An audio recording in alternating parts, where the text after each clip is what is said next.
પવિત્ર પુરુષોત્તમ માસ હવે પૂર્ણાહુતિ તરફ જઈ રહ્યો છે ત્યારે રાજકોટમાં લોક સાહિત્ય અને ધાર્મિક પરંપરાને જીવંત રાખતો એક અનોખો કાર્યક્રમ યોજાયો હતો. યસ ફ્રેન્ડ્સ ક્લબ અને તેના પ્રમુખ માણસુરભાઈ વાળા તરફથી બહેનો માટે ખાસ ધાર્મિક આંબુડું જાંબુડું સ્પર્ધાનું સુંદર આયોજન કરવામાં આવ્યું હતું.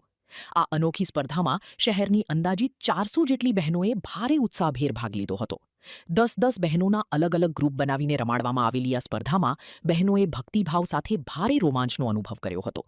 આ સ્પર્ધામાં વિજેતા બનનાર ગ્રુપને પ્રથમ, દ્વિતીય અને તૃતીય રેન્ક મુજબ ખાસ ઇનામો આપી નવાજવામાં આવશે. એટલું જ નહીં, સ્પર્ધામાં ભાગ લેનાર તમામ બહેનો ખાલી હાથે ન જાય તે માટે ક્લબ તરફથી દરેકને શ્યોર ગિફ્ટ આપવામાં આવી છે. આપણી ભક્તિમય સંસ્કૃતિની પરંપરા સમાન આ રમતને આજના આધુનિક યુગમાં ફરી જીવંત થતી જોઈને મહિલાઓ ભારે ખુશખુશાલ જોવા મળી હતી. યસ ફ્રેન્ડ ક્લબ દ્વારા આંબુડું જાંબુડું સ્પર્ધા રાખવામાં આવેલું છે. એનું કારણ એ છે કે એક તો દર 3 વર્ષે પરસોત્તમ મહિનો આવે, દર 3 વર્ષે પરસોત્તમ પ્લસ જે ગોપીઓ હોય, ગોપીઓ જે ઘરે પૂજતા હોય, શેરીમાં બધા ઘરે 15-20 બધા ગોપીઓ ભેગા થઈને પૂજતા હોય, ઘરે શેરીમાં હરેક શેરીમાં પૂજતા હોય. તો અમારા વોર્ડ વિધાનસભા 70માં ઘણી જગ્યાએ શેરે શેરે ગોપીઓ પૂજે. તો મેં કીધું આ બધા શેરે શેરે પૂજે છે અને સરસ મજાનું પૂજતા હોય, તો આનું મેં કીધું આપણે એક સરસ મજાનું કોમ્પિટિશન કરી એટલા માટે અમે ધારાસભ્યની ઓફિસે અહીંયા આંબુડું જાંબુડું પૂજવાની કોમ્પિટિશન કરી. એટલે અહીંયા બધા એક ગ્રુપમાં 10 જણા છે, ટોટલ એવા અમારે 15 ગ્રુપ છે. 15 ગ્રુપમાં હરેક ગ્રુપને 10-10 મિનિટનો ટાઈમ આપણે આપશું. અહીંયા 10-10 મિનિટ બધા આંબુડું જાંબુડું પૂછશે અને જજીસ તરીકે અમારે આવવાના છે. જજીસ એ 3માંથી સિલેક્ટ કરશે અને ઇનામ આપવાના છે. તે સિવાય જે બધા ગોપીઓમાં આવશે બધાને ઇનામ તો આપશું જ, પ્લસ બધાને ફરાર કરાવવાની અમે સુવિધા કરી દીધી છે. આ વિચાર તો ખાસ તો મને હું આ શેરી ઘરે જતો હતો અને મારા વિધાનસભા 70માં અમારા વિસ્તારમાં આવેલ અમારા વોર્ડ નંબર 14માં ઘણી જગ્યાએ હું જાઉં છું તો બધા બહેનોને પ્રશ્ન હોય છે કાંઈક ને કાંઈક, તો એને હું મળું છું. તો એ મેં બધા સરસ મજાનું પૂછતા હોય બધા.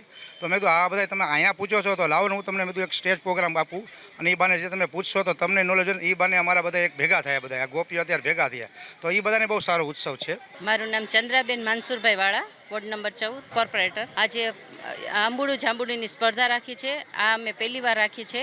જો આગળ આવી રીતે પ્રોત્સાહન બહેનોનો અને સાથ સહકાર રહેશે તો બધા અમે ફરીવાર પણ આ પ્રોગ્રામ કરશું.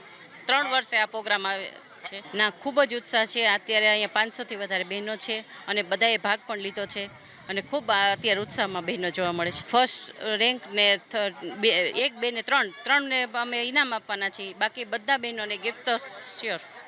મારું નામ શાસ્ત્રી શ્રી નીતિનભાઈ પંડ્યા, ભાગવત કથાકાર છું અને આવા બધા વિધિ વિધાનના 7 વર્ષ ભણેલો છું અને આ બધા શાસ્ત્રના બધા ધાર્મિક કાર્ય, સનાતન ધર્મ, વૈદિક ધર્મ, આવું બધા કાર્ય કરું છું. હવે પરસોત્તમ મહિનો છે એ પહેલાં તો મલમાસ કહેવાતો, પણ બધા એને તરછોડી દીધો. ખુદ નારાયણ ભગવાન એટલે વિષ્ણુ ભગવાને એવું કીધું કે આજથી તારા મહિનાનો સ્વામી હું છું. તારા મહિનો એટલે પરસોત્તમ મહિનો 3 વર્ષે આવે. એમાં જે કંઈ દાન પુણ્ય કરે, કોઈ સત્કર્મ કરે, આવા પૂજા પાઠના આયોજન કરે, એને 1 ગણું દાન કરશે ને એને સહસ્ત્ર ગણું પુણ્ય મળશે. અને આ તો પૂર્વના અનેક પુણ્ય હોય ભેગા થાય ત્યારે આવું સરસ મજાનું મંડળનું પૂજનનું, ભગવાન પુરુષોત્તમ ભગવાનની પૂજનનો લાભ મળે અને એનું બહુ મહિમા છે. ભાગવત કથામાં તો મહિમા બહુ આપ્યો છે.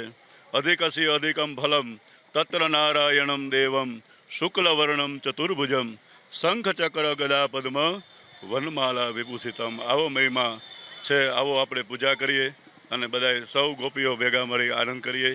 જય શ્રી કૃષ્ણ, જય પુરુષોત્તમ ભગવાન.